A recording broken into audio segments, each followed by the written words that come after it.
તમે છોકરી જોવા જાઓ ને એટલે તમને છોકરી ગમાડશે જ તે. હું જેટલી વસ્તુ કહું ને એટલી ધ્યાનમાં રાખો ને એટલે તમને છોકરી હોય 100% ગમાડે. જેવા તમે છોકરી જોવા જાઓ અને એના ઘરની અંદર એન્ટર કરો એટલે શાંતિથી હાલવાનું. બાપનો બગીચો હોય એમ નહીં હાલવાનું, ઘરે હાલતા હોય શાંતિથી હાલવાનું.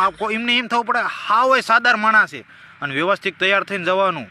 ખેતરમાં પાણી વાળીને ઘરે આવતા હોય એમ નહીં જવાનું, ઇન્ચટ બિન્ચટ મારીને જવાનું. પછી જેવા છોકરીના ઘરના રૂમની અંદર એન્ટર થાવ એટલે તમારે હાટું સ્પેશિયલ ખુરચી મૂકી લેશે અને એ ખુરચીમાં શાંતિ જ બેવાનું, ઢળ કરીને નહીં બેવાનું. ઢળ કરીને બેવશું તો ટકા મૂકી દેશે. આ બધું વાંગડ મું લાગે.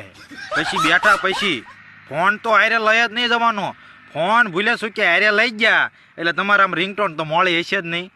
બેવફા સનમ તારી બહુ મહેરબાની એવી જ રિંગટોન હશે એટલે અહીંયા ટકા મૂકી દેશે. આ જ બીજો લફરા વાળો લાગે એમ કઈ ટકા મૂકી દેશે. અને એ પછી 2 ટાંગા કાબુમાં રાખજો. ટાંગા